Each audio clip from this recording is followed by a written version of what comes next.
नमस्कार बच्चों, Isha classes online education में आपका एक बार फिर से स्वागत है। देखिए 9th क्लास की हिंदी की जो बुक है हम लोगों ने शुरू कर दी है। इससे पहले वाला जो वीडियो है उसके अंदर मैंने आप लोगों को आपका जो नया सिलेबस है जो कि NCERT पैटर्न पर नया कोर्स आया है उसकी पूरी जानकारी मैंने पिछले वीडियो में बताया है कि उसमें हमारी दो बुक हैं। पहली बुक का नाम जो है क्षितिज है और दूसरी जो बुक है उसका नाम कृतिका है। और उसमें व्याकरण के कौन कौन से टॉपिक हैं जिसे हम पढ़ने वाले हैं वो सारी चीज़ें मैंने वहाँ पिछले वीडियो में बहुत डिटेल में आप लोगों को समझाई है। अगर आप लोगों ने वो वीडियो नहीं देखा है तो एक बार वो वीडियो जरूर देख लीजिए। आपकी 9th क्लास का हिंदी विषय उस पर बुक का नाम लिखकर एक अलग से प्लेलिस्ट बनाई हुई है, वहाँ आप लोगों को सारे वीडियो व्यवस्थित ढंग से क्रम से आप लोगों को मिल जाएंगे। और उसमें जो बातें मैंने आप लोगों को बताई हैं वो आपको अपने रजिस्टर में नोट भी करनी है, क्योंकि वहाँ मैंने बोर्ड पे जैसा बताया है कि कोर्स कौन कौन सा है, ठीक है, और जो व्याकरण के टॉपिक हैं वो कौन कौन से, उनको सबको फर्स्ट पेज के ऊपर आप लोग जरूर नोट कर लीजिए। आज के इस वीडियो के अंदर हम लोग सीखने वाले हैं, जैसे मैंने व्याकरण के बारे में बात करी थी और साहित्य की विधाओं के बारे में बात करी थी कि साहित्य की विधाएं कौन सी होती हैं। अब हम लोग बात कर रहे हैं कि जो हिंदी साहित्य का जो इतिहास है वो कितने काल में विभाजित हुआ है। तो आपको ये मालूम है बच्चों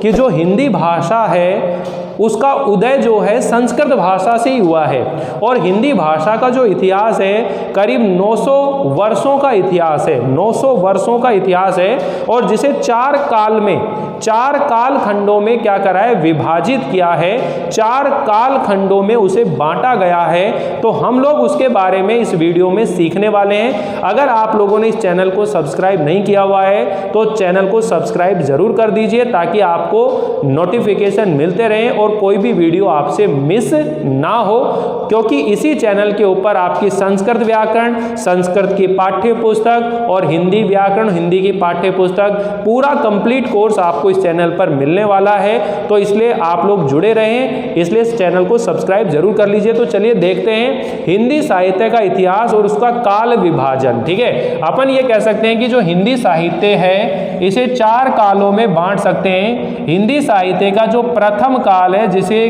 किस नाम से जाना जाता है, आदि काल के नाम से जाना जाता है। बच्चों किस नाम से जाना जाता है, आदि काल के नाम से जाना जाता है। अब ये जो आदि काल है इस आदि काल का समय कब रहा है, 1050 ईस्वी से लेकर 1350 ईस्वी तक का जो समय था वह काल कौन सा कहलाया, आदि काल के नाम से जाना जाता है। अब ये जो आदि काल है इस आदि काल को अनेक विद्वानों ने अलग अलग नामों से संबोधित किया है।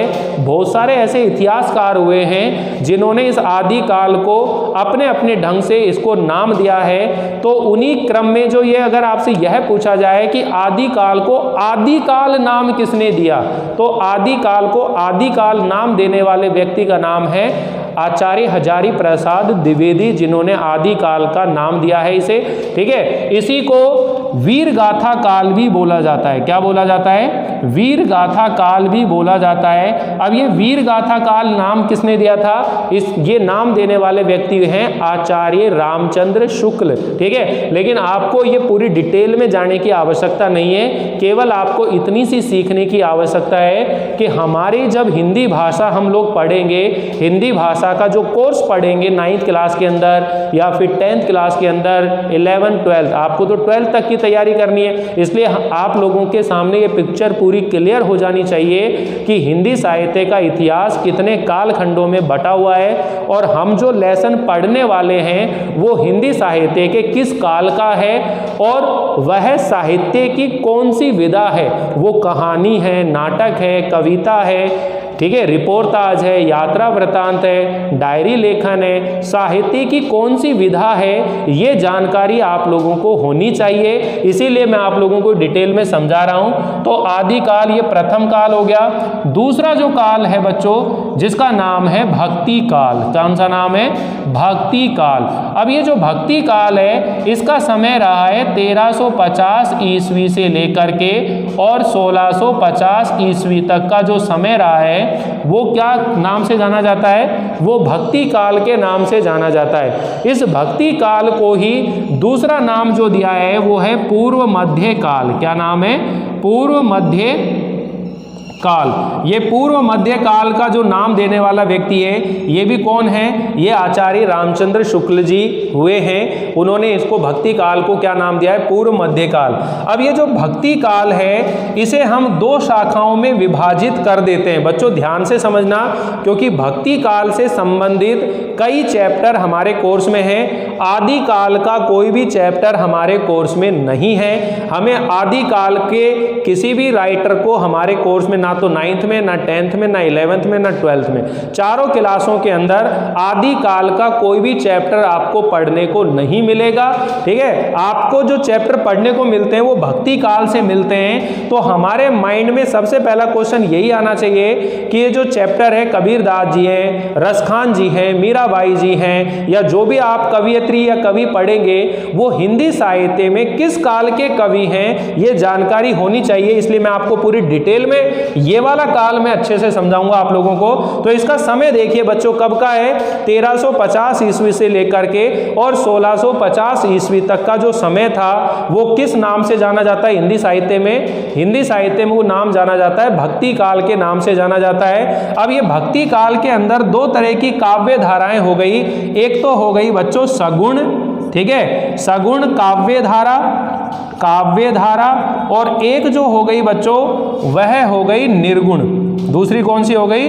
निर्गुण काव्य धारा। निर्गुण काव्य धारा यानी कि भक्ति काल के अंदर दो तरह की काव्य धाराएं हो गई, एक सगुण काव्य धारा और एक निर्गुण काव्य धारा। सर ये क्या नई चीज ले आए? ये सगुण और निर्गुण में क्या मतलब है? हमने तो आज तक पढ़ा ही नहीं है। देखिए 8th क्लास तक आप लोगों को जो पढ़ाया जाता है उसका स्तर थोड़ा अलग होता है, लेकिन आप जब 9th क्लास में आ गए हो तो 9th क्लास के अंदर आपका जो लेवल हो जाता है वो थोड़ा बड़ा हो जाता है। आगे की क्लासों को ध्यान में रखकर चीज़ें पढ़ाई जाती है। इसलिए मैं आपके स्टैंडर्ड के हिसाब से बिल्कुल सरल ढंग से भी समझाने की कोशिश कर रहा हूँ और थोड़ा अपर जो लेवल है उसमें भी आपको ले जाने की कोशिश करूँगा।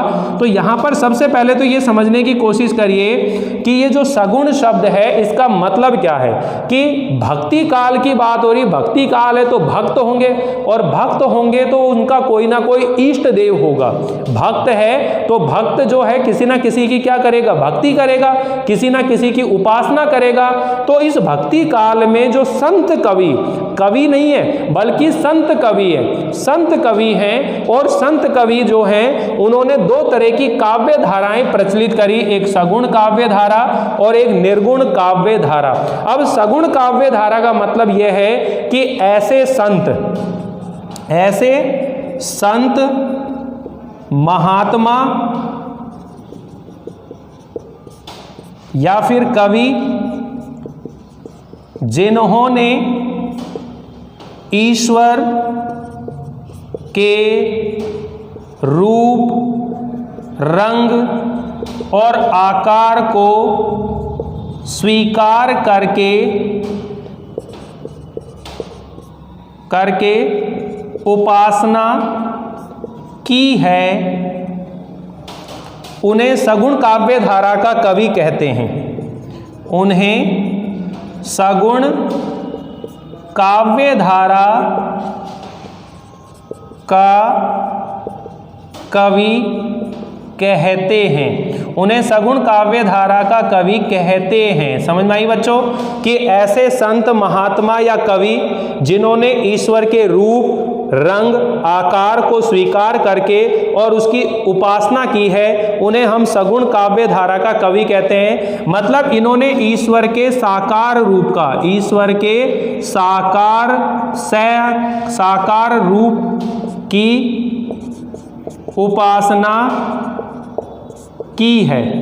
ध्यान समझ लेना, इन्होंने ईश्वर के साकार रूप की उपासना की। साकार का जब संधि विच्छेद करते हैं तो स प्लस आकार, यानी कि आप शिव जी है, शिव जी का रूप बता सकते हो शिव जी कैसे दिखते हैं, आप कृष्ण भगवान जी के रूप का वर्णन कर सकते हो, आप भगवान राम के रूप का वर्णन कर सकते हो, ठीक है ना, आप लक्ष्मण जी का, परशुराम जी का, आप विष्णु भगवान जी का, इनका रूप का जो वर्णन है आप कर सकते हो। तो ऐसे संत, ऐसे महात्मा, ऐसे कवि जिन्होंने ईश्वर के रूप, रंग, आकार को स्वीकार करके और उसकी उपासना की है, उनसे संबंधित जो काव्य है वो सगुण भक्ति काव्य धारा कहलाए वो कवि। तो यहां पर सगुण का मतलब समझ में आ गया। निर्गुण का मतलब क्या होता है कि ऐसे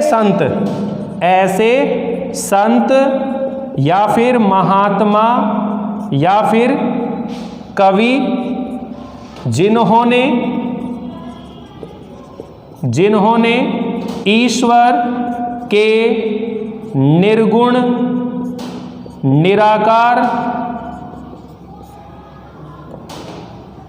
निराकार रूप की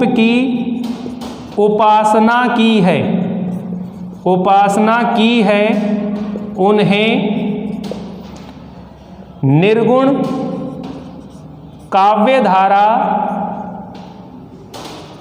का कवि कहते हैं। उन्हें निर्गुण काव्य धारा का कवि कहते हैं कि ऐसे संत या महात्मा या कवि जिन्होंने ईश्वर के निर्गुण निराकार रूप की उपासना की है, उन्हें निर्गुण काव्य धारा का कवि, यानी कि इन्होंने क्या कहा, ये निर्गुण काव्य धारा के लोगों ने क्या कहा कि ईश्वर का कोई भी रंग नहीं है, कोई भी रूप नहीं है, कोई भी आकार नहीं है, ईश्वर तो सृष्टि के कण कण में व्याप्त है, ठीक है ना। इन्होंने उदाहरण दिया, कबीरदास जी जो है निर्गुण पंथी हैं, कबीरदास जी ने उदाहरण दिया, क्या दिया कि जैसे बर्फ होती है, उस बर्फ से पानी बनता है, बर्फ से क्या बनता है, पानी बनता है, ठीक है, और पानी से वापस क्या बन जाती है, बर्फ बन जाती है। तो हम जो मनुष्य हैं या इस सृष्टि में जितने भी प्राणी हैं, उनके सभी के हृदय में ईश्वर रूपी एक अंश विद्यमान है। शरीर नष्ट हो जाता है, लेकिन आत्मा का जो अंश है वो वापस अपनी आत्मा में विलीन हो जाता है। तो वो परमात्मा परमेश्वर एक ही है। जैसे पानी है, उस पानी को जिस पात्र में डाला जाता है, पानी उसी पात्र के रूप को ग्रहण कर लेता है। उसी तरह जो ईश्वर है वो भी सभी प्राणियों के हृदय में एक व्यापक रूप को धारण करके समाया हुआ है। मतलब ये लोग जो हैं ये बहुदेववाद का खंडन करते हैं, ये एकेश्वरवाद को मानते हैं, मतलब ईश्वर एक है। अब उसका नाम चाहे कुछ भी हो, लेकिन ईश्वर एक है, परमात्मा एक है। तो ऐसे लोग जो हैं वो निर्गुण काव्य धारा के कवि कहलाए। तो इनकी मुख्य विशेषता क्या रहेगी बच्चों कि ये एकेश्वरवाद का, ठीक है, ये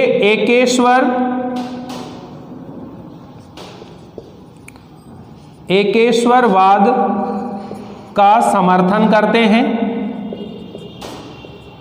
सबसे बड़ी बात। दूसरा, ये समाज के अंदर जो आडंबर है, ठीक है, समाज में जो अंधविश्वास हैं या जातिगत भेदभाव हैं, ठीक है, जो रूढ़िवादिता है, उन्हें समाप्त करने की बात करते हैं, समाप्त करने की बात करते हैं। तो ये चीजें भी समझ में आ रही होंगी आप लोगों को, ठीक है। ये बहुदेववाद का खंडन करते हैं। बहुदेववाद मतलब इस सृष्टि में बहुत सारे देवता नहीं है, देवता ईश्वर एक है, परमात्मा, अल्लाह, कृष्ण, जो भी नाम लो सब एक है, लेकिन उसके नाम अलग अलग हो सकते हैं। तो ऐसा कहने वाले जो लोग हैं वो क्या कहलाए, निर्गुण काव्य धारा के कवि। तो इन दोनों के अंदर सबसे पहले अंतर समझिएगा बच्चों कि भक्ति काल के अंदर दो तरह के संत हुए, एक सगुण काव्य धारा वाले और एक निर्गुण काव्य धारा। आगे चल करके क्या हुआ कि ये जो सगुण काव्य धारा है इसके भी दो पार्ट बन जाते हैं। एक तो बन जाता है आपका कृष्ण भक्त कवि, ठीक है, और दूसरा बन जाता है राम भक्त कवि। कौन सा बन जाता है, राम भक्त कवि। ये दोनों चीजें आप लोगों को दिखाई दे रही होंगी, एक कृष्ण भक्त और एक राम भक्त। ऐसे संत महात्मा जिन्होंने कृष्ण की भक्ति करी, अब मीराबाई है तो वो कृष्ण भक्त है, रसखान जी हैं वो क्या हैं, कृष्ण भक्त हैं। लेकिन जो तुलसीदास जी हैं वो क्या हैं, राम भक्त हैं। तुलसीदास जी ने किसकी भक्ति करी, ठीक है, राम जी की भक्ति करी। तो इस तरह चलकर ये ज्ञान कृष्ण भक्त और राम भक्त दो तरह की काव्य धाराओं में विभाजित हो गया, बट गया। और इसी तरह ये जो निर्गुण वाला है, ये निर्गुण वाला भी दो तरह की काव्य धाराओं में बट गया। एक का नाम पड़ गया ज्ञान मार्गी, क्या पड़ गया? ज्ञान मार्गी। और दूसरे का नाम पड़ा बच्चों प्रेम मार्गी या प्रेम आश्रयी। अब ज्ञान मार्गी के अंदर कौन थे? कबीरदास जी थे। कौन थे? कबीर। और इधर कौन है? मलिक मोहम्मद जायसी। इधर कौन है? मलिक मोहम्मद जायसी। राम भक्त के अंदर कौन है? तुलसीदास। कौन है? तुलसीदास। और इधर कृष्ण भक्त के अंदर कौन पढ़ेंगे? मीरा। मीरा के अलावा कौन पढ़ेंगे? रसखान। क्या पढ़ेंगे? रसखान के बारे में। तो ये जो बच्चे हम लोग देख रहे हैं यहाँ पर कि भक्ति काल जो है, भक्ति काल का जो समय है वो 1350 से 1650 है। और इसे आचार्य रामचंद्र शुक्ल जी ने क्या नाम दिया? पूर्व मध्य काल। और भक्ति काल में कितने तरह की काव्य धाराएं थी? दो तरह की काव्य धाराएं थी, जिसका नाम क्या है? एक सगुण काव्य धारा और दूसरे का नाम क्या है बच्चों? निर्गुण काव्य धारा। अब ये जो सगुण काव्य धारा है, इसका मतलब क्या है कि ऐसे संत, ऐसे महात्मा, ऐसे कवि जिन्होंने ईश्वर के रूप, रंग, आकार को स्वीकार करके और उसकी उपासना की है, मतलब ईश्वर के साकार रूप की, मूर्ति की एक तरह से पूजा करने वाले जो लोग हैं, वो क्या कहलाए? सगुण काव्य धारा के। और सगुण काव्य धारा की भी दो धाराएं हो गई, एक कृष्ण भक्त कवि और एक राम भक्त कवि। इसी तरह निर्गुण काव्य धारा है, इसका मतलब क्या है कि ऐसे संत महात्मा, ऐसे संत कवि जिन्होंने ईश्वर के निर्गुण, निराकार, ब्रह्म ज्ञान की जो उपासना की है, वो क्या कहलाए? निर्गुण काव्य धारा के कवि। और निर्गुण के अंदर भी दो तरह की काव्य धाराएं हो गई, एक ज्ञान मार्गी और एक प्रेम मार्गी। दो तरह की काव्य धाराएं यहां पर प्रचलित हो गई। तो आपके कोर्स में जैसे कबीरदास जी है, तो मैं आपसे जब पढ़ाऊंगा कबीरदास जी को, तो हमारी पहली लाइन ये होगी कि कबीरदास जी हिंदी साहित्य के किस काल के कवि हैं? तो कबीरदास जी हिंदी साहित्य के भक्ति काल के कवि हैं, और भक्ति काल में निर्गुण काव्य धारा के कवि हैं, और निर्गुण में भी ज्ञान मार्गी शाखा के प्रतिनिधि कवि थे। समझ में आया ना? और इसी तरह अगर मैं आपसे बात करूंगा मीराबाई या रसखान या तुलसीदास जी के बारे में, तो ये भी भक्ति काल है, लेकिन ये सगुण काव्य धारा में तुलसीदास जी राम भक्त कवि, मीराबाई कृष्ण भक्त कवि। इस तरह से ये बटा हुआ है, विभाजित हुआ है। यह आप लोगों को बहुत अच्छे से समझ में आ रहा होगा। ठीक है, हिंदी साहित्य में जो तीसरा कालखंड है, जिसको हम बच्चों रीति काल के नाम से जानते हैं। किस नाम से जानते हैं? रीति काल। ठीक है, ये तीसरे नंबर का कालखंड है, ये दूसरे नंबर का है, और ये पहले नंबर का है। ठीक है, जो रीति काल है, इस रीति काल का समय कब रहा है? 1650 ईस्वी से लेकर के और 1850 ईस्वी तक का जो समय रहा है, वो रीति काल के नाम से जाना जाता है। किस नाम से जाना जाता है? रीति काल से। इस रीति काल को ही आचार्य रामचंद्र शुक्ल जी ने क्या नाम दिया है बच्चों? उत्तर मध्य काल। क्या नाम दिया है? उत्तर मध्य काल। ठीक है, ये इसका नाम दूसरा हो गया। सभी के दो दो नाम बता रहा हूँ, वैसे अलग अलग इतिहासकारों ने इनके बहुत सारे नाम दिए हैं, लेकिन वहाँ आपको इतनी डिटेल में जाने की जरूरत नहीं है। अब ये जो रीति काल है बच्चों, इस रीति काल के अंदर तीन तरह की काव्य धाराएं आ गई। एक क्या आ गई? रीतिबद्ध। ठीक है, एक क्या थी? रीति मुक्त। एक क्या है? रीति मुक्त। और एक है रीति सिद्ध। एक क्या है? रीति सिद्ध। तो रीति काल के अंदर तीन तरह की काव्य धाराएं प्रचलित थी। जैसे हम भक्ति काल की बात करें, तो भक्ति काल में कितने तरह की काव्य धाराएं प्रचलित थी? दो तरह की, एक सगुण काव्य धारा, एक निर्गुण काव्य धारा। इसी तरह से रीति काल के अंदर तीन तरह की काव्य धाराएं प्रचलित हैं, रीतिबद्ध, रीति मुक्त और रीति सिद्ध। तीन तरह की काव्य धाराएं यहां पर प्रचलित हैं। रीतिबद्ध, अब रीति काल का मतलब क्या होता है, यह समझ में आपको आना चाहिए कि भाई रीति काल का मतलब क्या है। तो रीति काल का मतलब यह है बच्चों कि रीति का मतलब होता है ढंग या तरीका। रीति का मतलब होता है ढंग या तरीका, अर्थात रीति काल के अंदर कोई साहित्य नहीं लिखा गया, बल्कि साहित्य कैसे लिखना चाहिए उसके लक्षण ग्रंथ लिखे गए। समझ में आया ना? रीति काल में कोई भी साहित्य नहीं लिखा गया, बल्कि साहित्य किस तरीके से लिखना चाहिए उसके लक्षण ग्रंथ लिखे गए। अब लक्षण ग्रंथ क्या होते हैं? लक्षण ग्रंथ का मतलब है कि उसके अंदर अलंकारों का ग्रंथ लिखा गया, उसमें छंदों का ग्रंथ लिखा गया, उसमें रस जो होते हैं अपने, उसका ग्रंथ लिखा गया। शब्द शक्ति का, नायक और नायिका के भेद जो होते हैं, नख, शिख, वर्णन, ऐसे बहुत सारी चीज़ों का यहाँ पर वर्णन किया गया। तो इन तीनों का मतलब क्या है बच्चों कि रीति काल के अंदर जो भी कवि होता था वो किसी ना किसी राजा के आश्रय में होता था। और रीति काल का जो मुख्य रस है वो श्रृंगार रस है। कौन सा रस है? श्रृंगार रस है। अभी आप लोगों को ये हो सकता है कई चीज़ें समझ में नहीं बैठ रही हो दिमाग में कि सर ये रस क्या होते हैं, अलंकार क्या होते हैं, लेकिन धीरे धीरे हम लोग इन चीज़ों को सीखेंगे, पढ़ेंगे। मैं आप लोगों को एक एक टॉपिक अच्छे से क्लियर कराऊंगा ताकि आप लोग बहुत अच्छे से चीज़ों को सीख सकें। इसलिए सुनने की कोशिश कीजिएगा, वीडियो स्किप ना करें, क्योंकि स्किप कर देंगे तो आपको बिल्कुल समझ में नहीं आएगी। आप तो ये सोचें कि आपकी ऑफलाइन जैसे क्लास चलती है उसी ढंग से हमारी क्लास चल रही है और सर हमें जो समझा रहे हैं वो बात हमें अच्छे से समझनी है। ठीक है, तो मैंने आपको रीति काल की विशेषताएं बताई है कि रीति काल में रीति काल का अर्थ क्या है। रीति काल का मतलब है कि रीति का अर्थ क्या होता है? ढंग या तरीका। अर्थात रीति काल के अंदर कोई साहित्य नहीं लिखा गया, बल्कि साहित्य कैसे लिखना चाहिए उसके लक्षण ग्रंथ लिखे गए। उसके क्या लिखे गए? लक्षण ग्रंथ लिखे गए। समझ में आई? और रीति काल के अंदर 3 तरह की काव्य धाराएं थी, रीतिबद्ध, रीतिमुक्त और रीति सिद्ध। ठीक है, अब रीतिबद्ध, रीति में बंद कर, अर्थात रीति काल की परंपराओं का निर्वाह करते हुए, रीति काल के नियमों का पालन करते हुए जिन कवियों ने लेखन कार्य करा वो काव्य धारा क्या कहलाई? रीतिबद्ध कहलाई। ठीक है, और रीति काल की परंपराओं में अलग होकर के उन्होंने अपने साहित्य लिखा, वो क्या कहलाया? रीति मुक्त कहलाया, रीति से मुक्त है। और रीति सिद्ध का मतलब है कि जिन्होंने रीति काल के अंदर रह करके अपनी खुद की एक नई परंपरा निजात करी, अपने तरीके से स्वतंत्र लेखन करा, वो क्या कहलाया? रीति सिद्ध। तो हम लोग ये भी जानेंगे कि हमारे कोर्स में कौन कौन से रीति काल के कवि हैं, वो रीतिबद्ध है, रीति मुक्त है या रीति सिद्ध है, ये सब डिटेल हम लोग पढ़ने वाले हैं। ठीक है, अब चौथा जो काल है, अंतिम काल है बच्चों, जिसे कहा जाता है आधुनिक काल। क्या नाम दिया जाता है? आधुनिक काल। ये आधुनिक काल जो है इसका समय रहा है 1850 ईस्वी से अब तक। ये जो समय चल रहा है ये आधुनिक समय चल रहा है, और ये आधुनिक समय जो है, आधुनिक काल है, इसी का दूसरा नाम है गद्य काल। क्या नाम है बच्चों? गद्य काल इसका नाम है। वापिस से ये जो आधुनिक काल है ये कई भागों में बंट जाता है। इसके अंदर कई तरह की काव्य धाराएं प्रचलित हैं, जिसके अंदर सबसे पहले जो आ रही है बच्चों, जिसके अंदर सबसे पहले आता है भारतेंदु युग। कौन सा आता है? भारतेंदु युग। दूसरे नंबर पर जो आता है द्विवेदी युग। कौन सा होता है? द्विवेदी युग।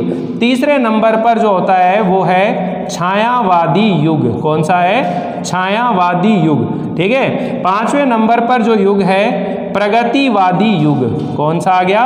प्रगतिवादी युग। ठीक है, फिर आता है प्रयोगवादी युग, प्रयोगवादी युग। और फिर आता है नई कहानी आंदोलन। इस तरह से ये हिंदी साहित्य का पूरा वर्गीकरण हो रहा है। आप लोगों का काम क्या है कि आप अपने रजिस्टर में जब पहले वाला लेक्चर था उसको आपने नोट कर लिया होगा। अब ये जो सेकंड लेक्चर मैं आप लोगों को दे रहा हूँ इसके अंदर हिंदी साहित्य का इतिहास या काल विभाजन करके एज इट इज ऐसा का ऐसा ही आप लिख लेना। इस तरह से डायग्राम अपने रजिस्टर के अंदर बना लेना ताकि आप लोगों को ये चीज़ें समझने में आसानी रहे। अब हम लोग आगे जब बुक शुरू करेंगे तो उसके अंदर साहित्य की विधाएं दिमाग में रख करके, और पहला जो चैप्टर है कृतिका का, यानी कि 2 बुक हैं आपके, क्षितिज और कृतिका, तो हम लोग पहले क्षितिज वाली जो बुक है वो शुरू करेंगे। उसके अंदर फर्स्ट चैप्टर है कबीरदास जी। उसका परिचय जब पढ़ेंगे तो आपको मालूम होना चाहिए कि कबीरदास जी हिंदी साहित्य में भक्ति काल के निर्गुण काव्य धारा में ज्ञान मार्गी शाखा के प्रतिनिधि कवि थे। तो उम्मीद है आप लोगों को ये वीडियो पसंद आया होगा, ठीक है, समझ में आया होगा। अगर फिर भी कोई चीज़ समझ में नहीं आ रही हो तो मुझे मेरे पर्सनल नंबर पर आप कांटेक्ट करके मुझसे पूछ सकते हो। मुझे बता सकते हो कि सर ये चीज़ समझ में नहीं आ रही है। बाकी आपको अपने रजिस्टर में वर्क करना है, मैंने आपको बता दिया। आपको रजिस्टर जो है 2 बनाने हैं। होमवर्क के लिए जो क्वेश्चन आंसर और साहित्य की बात चल रही है, इसका रजिस्टर अलग बनेगा, और जो व्याकरण का रजिस्टर है वो आप लोगों का अलग बनेगा। व्याकरण का रजिस्टर आपके 9, 10, 11, 12 के अंदर कंटिन्यू काम आने वाला है, इसलिए अच्छे से रजिस्टर को कवर चढ़ा करके बढ़िया बढ़िया सुंदर राइटिंग में आप लोग लिखेंगे, ठीक है। और वीडियो अच्छा लग रहा हो तो लाइक जरूर कर दीजिएगा, शेयर कीजिएगा, और इस चैनल को सब्सक्राइब करना बिल्कुल ना भूलिएगा। मिलते हैं अगली बार अगले चैप्टर को लेकर के लिए, तब तक के लिए थैंक यू।